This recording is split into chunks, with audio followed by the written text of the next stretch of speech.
Okay, so here we are. So we are. I'm Doug Karr, and My name's Eric Walton. we are coming to you live here in St. Paul, where it's pretty chilly, and we're here to chat about the HardFork series and our proposal on Dash.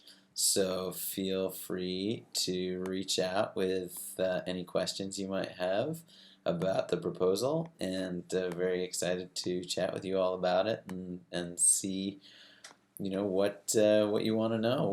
What can we tell you about this project? We're super excited about it. It's a project we've been working on now for quite some time, and it's something that we're very excited to get off the ground and keep creating. And so yeah, I have a question. What is it about the Hard Fork series that makes you so excited to make it? What makes me so excited is the fact that well, both of us are in the cryptocurrency community, and we're pretty embedded at this point, and we've seen the benefits that it's provided to us in our own lives. So my main source of excitement is just to spread the word about cryptocurrency so more people can benefit. And the other thing that I'm really enjoying about it is the chance to um, pursue my passion of writing and creativity. And it's been great fun to work with you and the whole team Yeah, in that amazing, respect. amazing fun. Yeah, no, it's a pretty incredibly engaging area to be exploring. This world set in 2029 in the sort of like crypto noir thriller genre that we've chosen. And we've got an incredible storyline that arcs over multiple seasons, and it's just really fun to figure out all the different machinations and ways these characters can play out this sort of like battle between centralized and decentralized forces. So far it's just been incredible. So yeah, and getting to create a teaser trailer to show and sort of like play in that world has been awesome. And yeah, really looking forward to more of it. For sure. Yeah, and it looks like we do have a live audience now. So if any of you want to toss your questions our way, you're more than welcome to do that. Um, but yeah, it looks like we're on here for another 23 minutes. So yeah, hit us up, and we can sort of keep chatting in the meantime. But yeah, so Eric and I originally we met through the Steam It community. Steam it, yeah. And Doug reached out to me July 5th of 2017 and told me a little bit about the project that he was thinking about creating. And I was excited about it from the very beginning because I saw the potential in the plot and how much fun we could have with it and how far we could take it. So I instantly said yes. And so glad I did. It's been fun up until now. It's been great fun. I actually stepped away from a job of 23 years to devote myself full time to this project. So we're in it. We're 100% in this project, and we are definitely swinging for the fence with this. For sure. Yeah, absolutely. So looks like we've got a question from Fong Vang. Yeah. He's saying, "I'm looking forward to seeing it. When will it be available for viewers?" So that's a great question. Thanks so much, Fong. Thank you, Um, Fun. we are we're entering the pre-production phase now, so we will be having moving into production as quickly as we can. We've got our dash proposal up, and then we've got a bunch of other sources of funding that we're going to be exploring through private equity, etc. And we're looking to go into production as soon as possible, and basically get the series out and ready to have it in front of viewers within, I think 8 months is probably a safe bet. These things take some time, but between production and post, it's probably going to be about 8 months. So yeah, soon. As soon as possible. Yeah, and then the idea is that we make the first series and keep going from there. Just it snowballs, and our sort of ideal scenario is that we make 7 seasons of Hard Fork, and just keep working on it, keep exploring the world and going deeper, and seeing how things shift, and as the world changes, and the can't talk too much about the story in this format, but It has been so exciting to brainstorm and stretch the story out just to conceptualize about where we can take this. Um, the really fun thing about science fiction is you have so much creative license to use your imagination. You have to have a, a background and a foundation in fact, real world fact, but then you can stretch that and kind of predict where the future will go. And that's great fun to me. My first novel, Alarm Clock Down, was in the science fiction genre, and I discovered during that process it was my very favorite genre to work in for that fact. So yeah. yeah, it's pretty amazing. I mean, I think one thing that I'm really excited about in terms of filmmaking has always been the possibility of working with magical realism, and a lot of the commercial work that I've worked on has kind of had the ability to.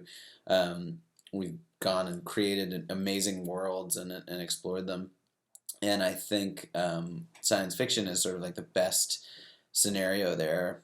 Also like being sort of like passionate futurists, both of us. It allows for so many different ways of communicating and creating like highly visual, incredible scenarios, and working with high design, and kind of like really building out an incredible world. And we got to just scratch the surface of that with the teaser trailer, and I think the more we get to play in this world, the more incredible it's going to be.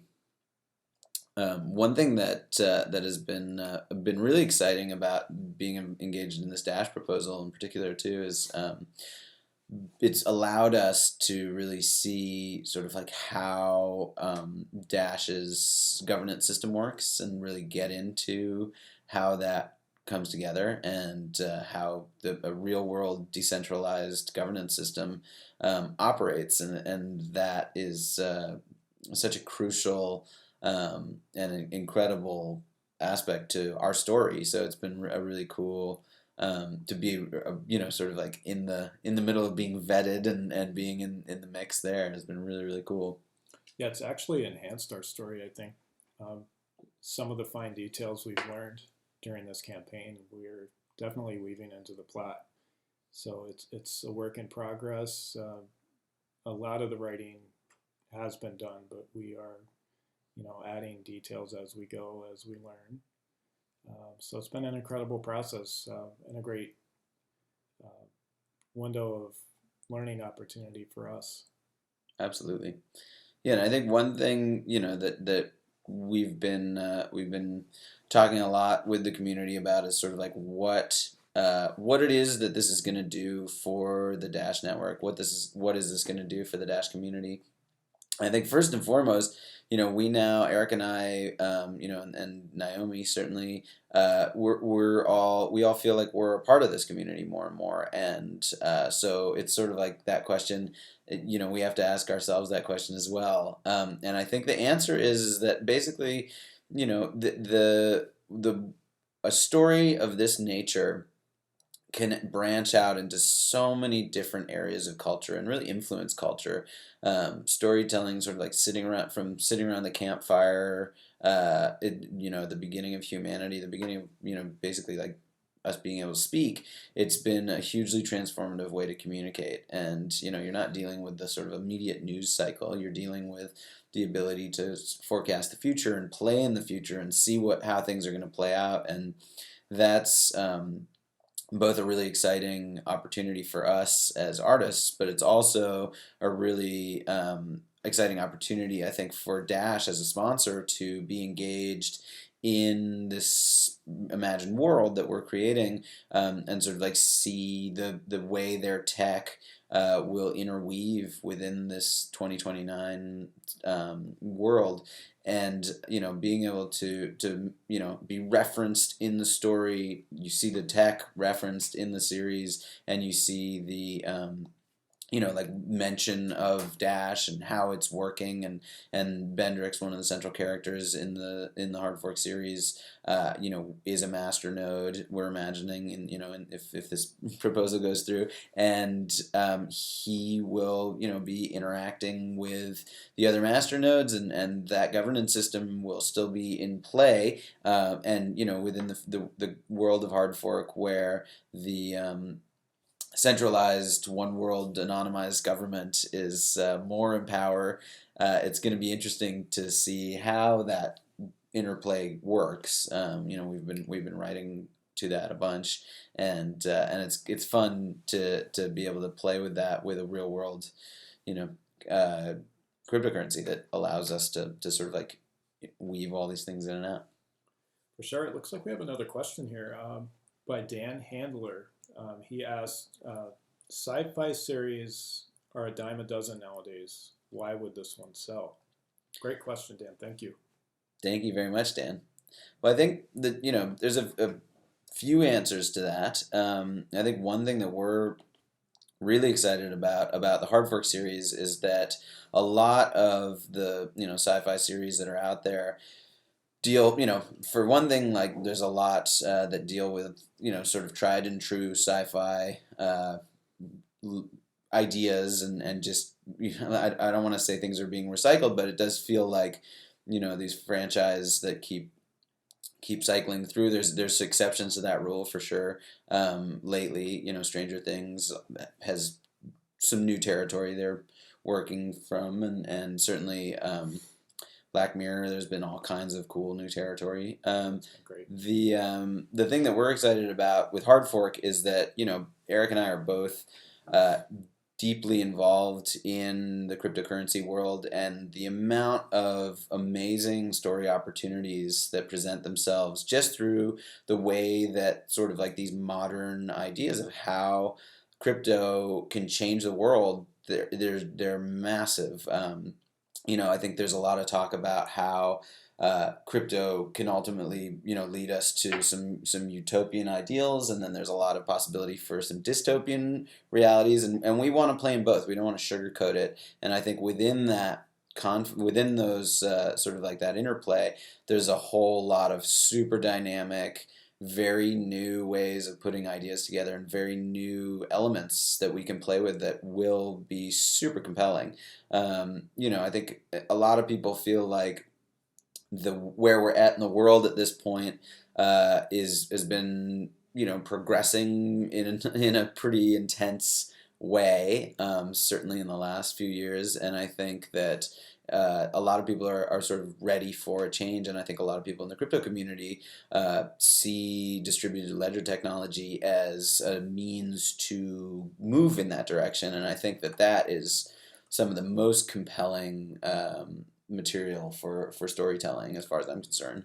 Yeah, I think the distributed ledger technology has been the missing piece to science fiction. Is we can really take what we know about it now and broadcast that into the future and see how much it can shape society and for the better. And like you said, there depending on who's in power, it could also go the other way. But therein lies the drama and the great material that we're creating for the HardFork series. So yeah, we're excited. The production value is going to be super high. We're going to have great actors and actresses. So I think when you consider all these things, that's why HardFork will sell. Yeah, and add to that the fact that for the way we're imagining, I think that's totally true, and a great answer. But I think adding to that, it's also we've envisioned from the beginning the HardFork series has always been something that can be a series. Ideally 7 seasons of a series, and then it's also something that we want to create a game for, and a true game that you would play, but then also like gamified elements through Easter eggs that you can interact with the series while you're actually watching it, and stand the potential of getting some dash in a wallet that you get to discover through interaction with the series and plot elements, that you discover an Easter egg, and boom, there's like, oh, that leads you to you know a wallet. So there's all kinds of interesting ways that we're excited to play with that, and we've been working steadily towards gathering 1,000 true fans, and we sort of believe that that's the best possible way to make sure that when we go and bring our series to the streaming studios now, and cable, that they're going to see we've raised a significant amount of money, and we've got a dedicated audience that's really excited about it. We've got a Slack group with the HardFork universe, with a bunch of people that are involved there, and there's been a ton of fan art generated. There's been a ton of fan fiction written. There's been a huge sort of like influx. Certainly where we sort of incubated to begin with, and we're still very active, and love the community over at Steam It. We and our Steamians, we, as well as now members of the Dash community, we feel like that is a great way to make sure that this series really stands apart, and that it's got that potential to really do well, to sell and do great. We're not making a little web series. We're making a substantial narrative series, and that's what that's how we've always envisioned it, and that's what we're excited to do. So hope that answers your question, Dan. Please let us know if you have any others. That's great. Thank you so much.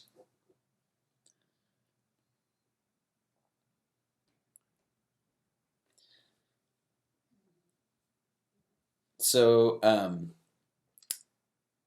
we've been working on this series for a while, and one of the things that's so exciting, I think, about working on HardFork is getting to kind of like dig into a technology that is brand new. Oh, it looks like we've got some more questions coming in. So More questions.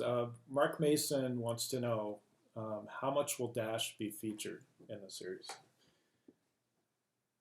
great. Thanks so much for the question, Mark. So, I mean, the idea, if you look at our proposal, what we're envisioning is, what we're offering to the Dash community is to have a key character in the series represent Dash. So the character of Bendrix, who is in this very leadership role in the decentralized factions, that Bendrix will be able to represent Dash. He'll be one of the master nodes. He'll be a visual representation of a master node, and we'll have other master nodes that he'll be interacting with in the D factions, and he will be able to through that we'll be able to visually communicate through a tattoo that he has that has the Dash logo, and then also through the way that he is trying to lead society back to a decentralized reality after the centralized forces, the sort of one world government anonymized, and has been working very hard to sort of like crush crypto, and so he's a key figure. He discovers Van Mitchum, our protagonist, who wouldn't be linked to a coin team, and by bringing Dash into the fold, bringing Van into the fold, we're going to be able to see that interplay with Dash, and then also through the technology itself, being able to see Dash play out within the storyline, be able to see the way that people can do transactions. We're imagining in this in the world of 2029 that you'll be able to do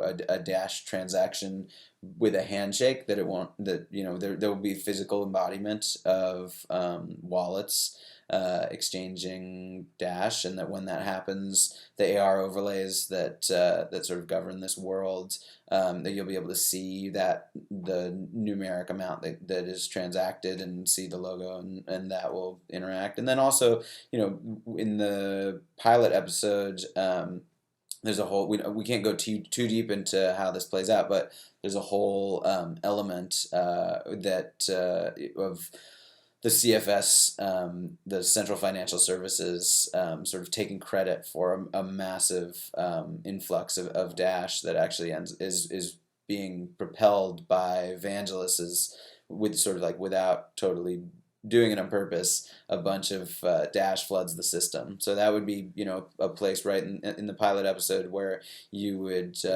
get to understand immediately sort of like how Dash wallets work, and there'd be some interplay there, and it's built into the storyline from the jump.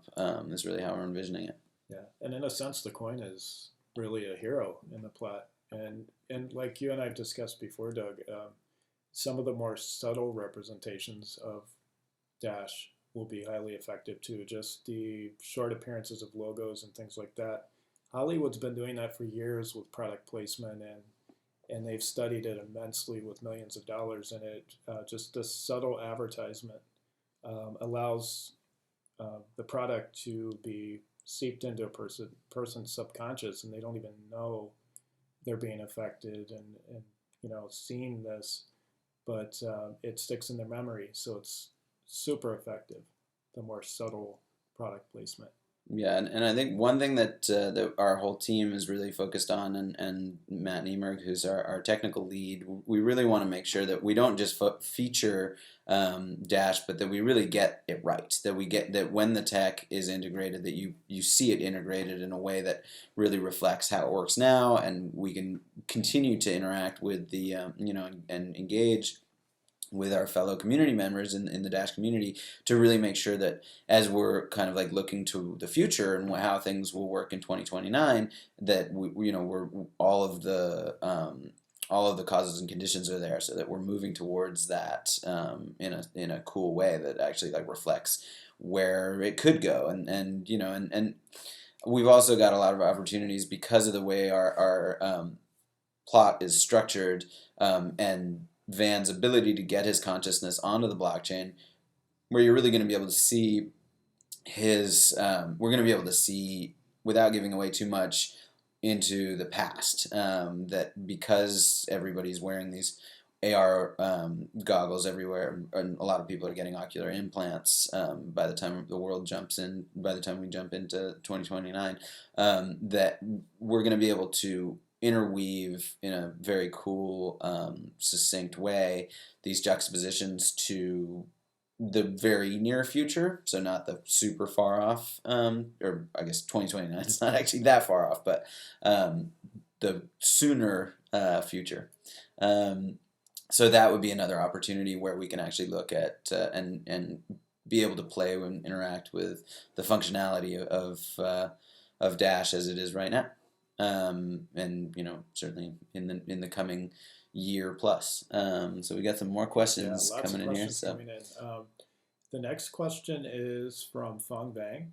Other than sci-fi, does the HardFork series also mix in other genres, mystery, crime, etc.? And I think the answer to that is yes. It's going to be a healthy mix. The main genre will be sci-fi, but there will be a little bit of all of the other elements involved, mystery, crime. We'll have the tension between the decentralized faction and the centralized faction. So there'll be constant sleuthing, espionage, things like that. So it'll be a healthy mix of all of that. If you're not a true sci-fi fan, there'll be plenty of other elements in the HardFork series to keep you interested and keep you watching. Yeah, and I think one thing that's really that we're loving playing into already as we're working on all the scripts and getting ready for production is that the whole world within HardFork is highly gamified. that the central financial services, the sort of one as we call them, the one world government, is using gamification sort of as a means to as for humanity for the in this economic zone that we find ourselves in New York in 2029 to be able to work for the company store basically by playing the games that are on offer from this anonymized government. And so that's a huge area where we're going to be playing with genre and interacting with different elements in that way. Let's see, we got another question from Mark Mason. So, sounds cool. So, in proposal dash characters, hold on, will feature in 5 episodes in season 1 of 6 out of 8 episodes. How many other cryptocurrencies will feature in the series? So far, Dash is the first. We knew from the jump that because of the way the Dash governance model worked, we wanted to approach Dash first, and we envision that basically this is a preferred placement. This is going to be sort of rare air in terms of how Dash will be featured. We've got a limited number of these placements. We've got 3 at the top tier and then a few at the lower tiers. In terms of total number of cryptocurrencies, that's a hard question to answer at this point because we're so early in our fundraising, but it's a valid one. And I think the answer is that we envision that it won't be very many. We don't want to overload the storyline with a massive amount of product placement because nobody wants to feel like they're watching a commercial. So as I said, the top tier, what we're offering Dash, it would be a total of 3, and beyond that, it would be a few more. But that they wouldn't be offered the same same tier of potential in terms of the same amount of lines. It would be a lot. That would be much less. So I think the other thing is like in terms of our sort of like central characters, there's a limit there. So that's a sort of, we don't want to again kind of like create characters that aren't necessary just to have sponsorship deals. I hope that answers your question. I can't really say a specific number, but what we're envisioning is this is tier 1 will be 3, and then we've got a second and a third tier, which would be I think we've talked about having 3 in each of those. It all comes down to how much, and I think one thing, how much the sponsorship amount is, and I think one thing that we're very aware of with Dash and the amount of money we're asking, it's a significant portion of the Dash budget for this super block. So we understand that, and we're incredibly excited to make this series and incredibly excited to do it in partnership with Dash. And we think that the fact that this is even a possibility is wonderful, and we're gonna be raising money through a few of these sponsorship deals, and then private equity and crowdfunding. So, and the crowdfunding would basically just be audience building. But if this is a go, then that puts us in a really good stead to get the rest of the funding that we need to jump right into production. Definitely. So it looks like we're got another couple of questions. Yeah, another couple of questions here. So Peter Sheshapalov wrote, cyberpunk themes usually challenge humanity opposite technology. In utopian settings, it's a blessing and a curse in things like Deus Ex. Are you going to show both sides of the crypto coin? Great question, Peter. We spoke to that a little bit, and I think we definitely are. We're excited to to show the way that society is going to move into some utopian possibilities and move into some dystopian realities in season one, and then as we move into season two, I think you'll see that those forces flip.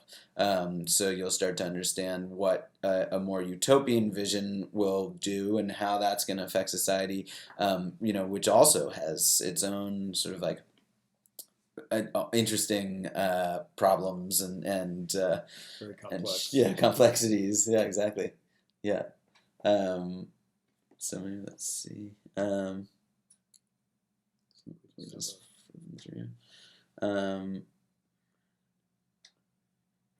Any plans on direct homages or adaptations? well, I think that kind of harkens back to the question of like why is this special, and I think we're obviously influences, but I think we're gonna be careful not to go too far down the homage realm. I mean, it is a crypto noir, so there'll be noir elements certainly that come into play, and classic sci-fi. But yeah, I think we're gonna really be treading our own, this crypto noir genre that we're trying to define is hopefully gonna be its own thing. So that's where we're moving towards. But that's a great question. Thanks so much, Peter. We got another question here from Mark Mason. So even if this proposal is funded by Dash Treasury, it is still not green lighted, correct? As you need extra external funding. Yeah, that's correct. So we're trying to raise between 6.3 and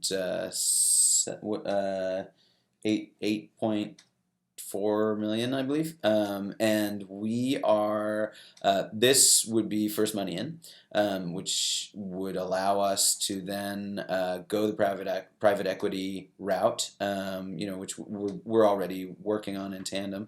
But this first money in will make that, first money in always makes it easier. But what we're envisioning through our network and connections and the types of people that are already expressing huge interest, that this is going to be a very quick fundraising window, that it's not going to be months and months and months. Also with the space where it is, our advisory board and our team and the connections that we're making all the time and already have as sort of our core, that we feel very confident that we'll be able to do the fundraising round within the first couple months of 2018, which will get us ready to go and start pitching in Los Angeles and getting this into production very quickly thereafter. So that's where we're aiming, and we feel really good about that. That's what's going to happen. So okay, it looks like we have another question from Mark. What happens if you get funding from the Dash Treasury and for whatever reason fail to get extra funding? Great question. What happens then? Yeah, great. So that's a great question, and the answer to that is we have purposely not dictated exactly how many episodes of the HardFork series we are envisioning that we're going to produce. We're talking about it could be 6, it could be 8. We're writing for 8, but we can condense. And if the worst case scenario, first of all, I just want to say personally, I have never been involved in a filmmaking project that has not been a go the second that we raise any money. So that you can look back through my track record. I've been making films for over 20 years and feel very happy to say that once there's money in it happens, and I'm not about to let that change at this point in my career. But what I will say is that if for some crazy reason we are able to raise, this Dash proposal, and for some crazy reason we are not able to raise any more money, what we will then do is look at the total running time of what we're trying to produce and reduce it so that we still make a series that is of the utmost quality that we are, runtime roughly, when I make a commercial that costs $500,000, it's 30 seconds worth of material. So you can sort of like see how that, you have to pay crew and a lot of production costs to ramp up to do 30 seconds. Like everything has to, you start from zero and then you ramp and make a commercial. But you can equate numerically like how much each dollar goes into each minute. So we would then reduce that amount of minutes so that each minute gets the proper love that it needs, and the story doesn't suffer, and we create something amazing. And it would be over a feature film worth of material. We would do, a 140 minutes is something that we've tossed about, but again, that's only if we have a worst case scenario. So I guess in answer to your question, if for whatever reason, we weren't able to raise more money, which I can basically guarantee is not what's happening, considering the fact, that we're already engaging in conversation on the private equity side, and people are asking how they can get involved in that way. But if for some reason this did happen, that's what would happen. We would still make an amazing series. It would just be a different runtime. So I hope that answers your question, Mark. Thank you. Thanks so much for Thank you, Mark. all your great questions. So maybe we'll give it another moment and see if anyone else has anything that they want to ask. Here we go. So Mark, what kind of exposure will the series get realistically? Well, I think that's a great question, and it's, the exposure that it gets totally depends on the fans that spring up around it. And I think from our experience so far on Steam It, and from the material that we have been creating, and the teaser trailer that we premiered it in Lisbon at Steam Fest a couple months ago, and we had 250 people in a room. Basically, there was a pause after it ended, and then just a huge applause. People jumped up and were thrilled. Just like the applause lasted a couple minutes. It was pretty crazy, and I think the thing is, like, we have designed a storyline that we feel like is a really, really good fit for cryptocurrency enthusiasts, and is going to cross over. We feel really strongly that there's going to be a lot of interest in this. I mean, you look at like all the interest in as we're just starting to get into the beginnings of potentially mass adoption.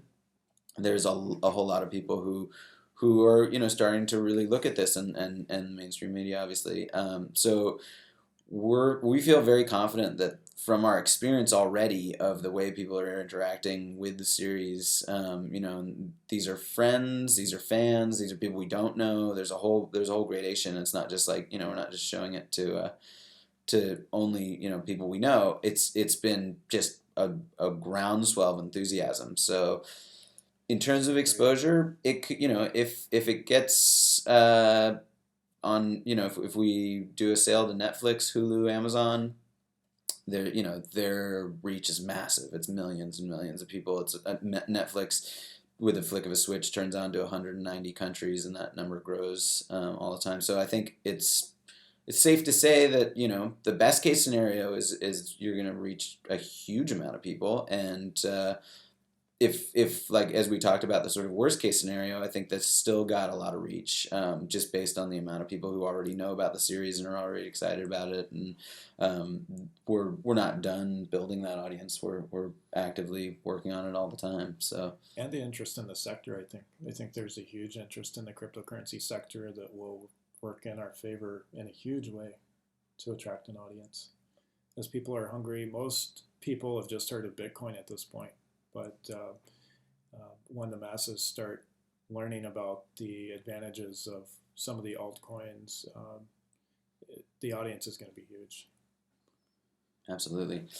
So another question from Fong Van: what plans does your team have in place to attract a wider audience? Well, I think we covered that a little bit, but I think one of the things that we didn't just talk about is the gamification elements, both gamification within the series itself, and then also a game that will allow audience members to bridge the gap between seasons. Is something we're really excited about. We're talking about. When we're in production, we'll save a week after production to do voiceover recording with the key talent, so that we can and motion capture, so that we then take that motion capture and we're exploring some partnerships now with game studios where we would be able to give them that wealth of material that typically is very hard to gather without everybody goes and then you have to get them all back. We're going to build it right into our production schedule, so that when we create a game that people can interact with. And I think, between season 1 and season 2, that's not going to be a massively complex game necessarily, but as we progress, it'll be more and more complex, and it's going to allow, more audience building through gamers and through that world.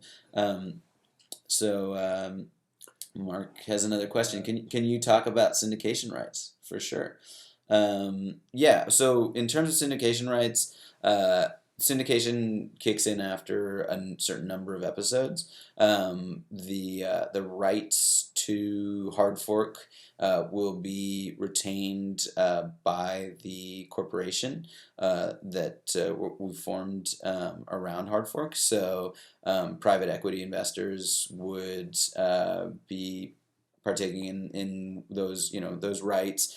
If we make a deal right up front with a distributor, studio, network, any channel, what have you, Netflix, Amazon, Hulu, those kinds of streaming services, then we would basically create a scenario where that waterfall would shift slightly, but it would the rights would be then sold, and depending on what rights are sold, then what those according to that to those sales, the private equity investors would be involved in that sale, basically up front.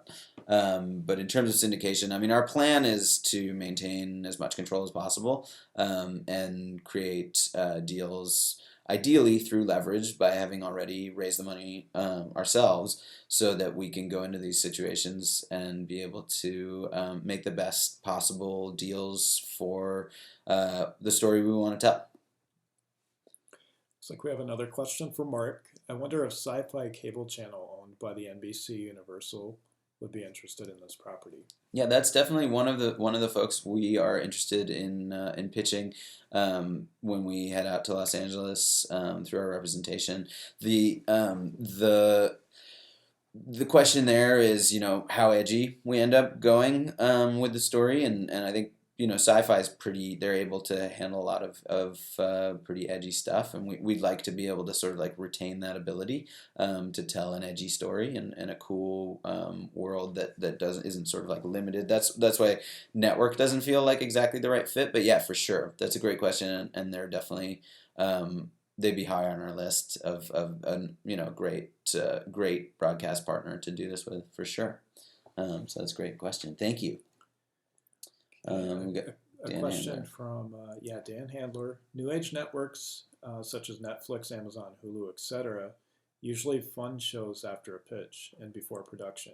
Are you guys pitching it to them before production is finished? Yes, we are. That's the plan. The plan is to go in with leverage, like I just mentioned, to be able to say, here we are, we've got this package. And by the way, we're not done casting. Kate Geller, our amazing New York casting director, we're just about to start a new round with her. If we get this DASH proposal, that gives us leverage for that. So we'll have a couple more really exciting names to announce I think people are going to be blown away with the cast of the series, and we're already in discussions with some big names. So that'd be cool. Be great to keep fleshing that out, and we're feeling really good about that. Kate's amazing. She's cast some massive projects. And is super cool. So in answer to your question, yeah, the plan is that we will raise as much of the money as we can ourselves, so that it's one of these like very exciting prospects for when we sort of go around and do the pitching in Hollywood, so that we can I think so much of the time, and I personally I've been in development with studios. And large scale production companies in LA, and it's fun. It's a great experience. It always feels like, yeah, I'm like about to make a show, and that's cool. But it's not necessarily that often that when you do it that way, that the show doesn't at the 11th hour kind of just get not made.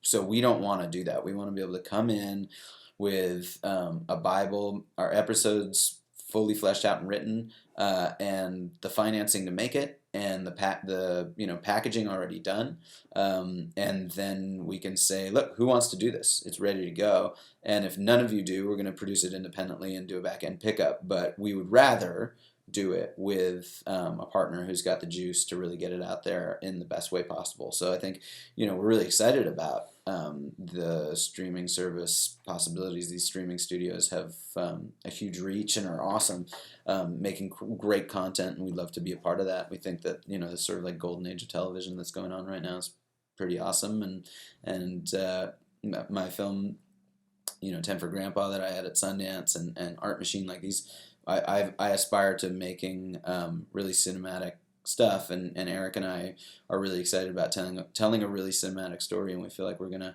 fit nicely into that arena. But yeah, so that's a long answer to your question, but there you go. Okay, it looks like the next question is from Mark Mason. What are your inspirations for storyline? Sounds like Crypto, Matrix, 1984, Mr. Robot mashup. I love it. Thank you, Mark. Thanks, Mark. Appreciate it. Yeah, I think a lot of those are our influences. We've also talked about Terry Gilliam, 12 Monkeys, Brazil is a big influence of mine. Huge fan of his work. We've been talking about the early Twilight Zone that we both love and have watched for years, and I think Black Mirror again is another one. I think we want to make something that really really upholds the cerebral, intelligent way that cryptocurrency is attracting a whole new wave of, basically a new power base. It's like a renaissance. A renaissance, yeah, exactly. Like if you look at the last couple hundred years, it's been people with pickaxes digging gold out of the ground and then digging oil out of the ground, and that's been the power base and the way that the world has been influenced for that time, and that's been a certain kind of world that we live in, and I think that distributed ledger technology has the potential to really shift that power base and create a new paradigm that's really exciting, and I think that however we can best tell a story that shows that paradigm shaping up and how it's starting to shift in that direction is going to be amazing, and that's one thing we're really excited about. Any other influences or thoughts there? No, I think we covered it pretty fully there, but I do believe one thing I'm really excited about is portraying almost a bloodless revolution with technology. Totally. Instead of bombs, missiles, and guns. So that's one thing that we're excited about. Looks like we have another question here. Dan Handler, can we get a cameo of Evan as the chairman of FedCoin? We absolutely have a cameo slot built into the proposal, and yeah, that'd be hilarious and great. we're very open to that. I think the thing that we are really excited about over the last month, being involved in the Dash proposal process, has been being able to have a direct line to the masternode network, and be able to really interact and learn from what's going on already and where things are going. Watching the Three Amigos podcast and seeing like how all the different areas that Dash is involved in, and all the cool new things coming up. It's really breathtaking, and it's we're both hodling more because we're it's exciting, and there's a lot of possibility there, and I think we love the interplay. That's what fuels us as artists, and so we want to continue that. I think that's really, it's an inspired way for us to tell a story that we set it in the future on purpose because we want to be able to have that freedom to play, but we're really excited about the possibility of communicating as we're working, how we're working on things. Again, we don't want to be too public about the storyline because we want it to remain exciting, and the mystery and surprises to all be there. But that doesn't mean we can't be involving a set of advisors in direct messages, and that's what we plan to do. We really we're loving this interaction and being a part of this community already. We want to carry that forth into the production of HardFork. So that's the fact that the Discord is set up the way it is, the forum's set up the way it is, it really allows us a lot of opportunity to do that. So that we think that's really cool.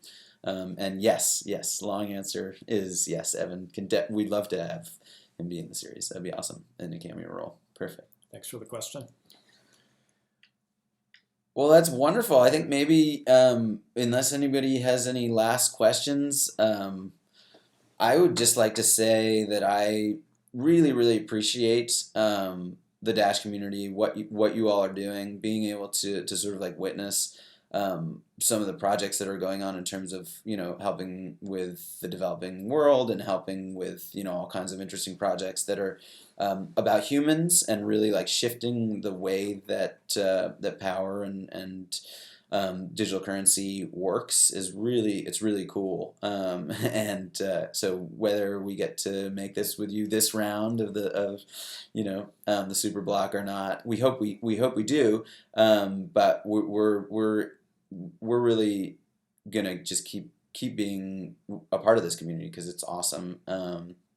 And we're thankful for even the potential for this partnership. We think it could be really, really mutually beneficial, and a whole lot of fun. It looks like Mark has one more question, so maybe this will be our last question. So Crypto Anarchy for the mainstream. Great live stream. Appreciate you answering questions. Thank you very much. Thank you very much. Thank you so much for jumping in and having such great questions for us, and for all you're doing for Dash. It's amazing. And thanks to the Dash community for your consideration of our project. We're committed to getting this series made right and representing you guys in the best light possible. So thank you. Thanks so much, and have a great rest of your day. Take care. Bye. Talk to you soon.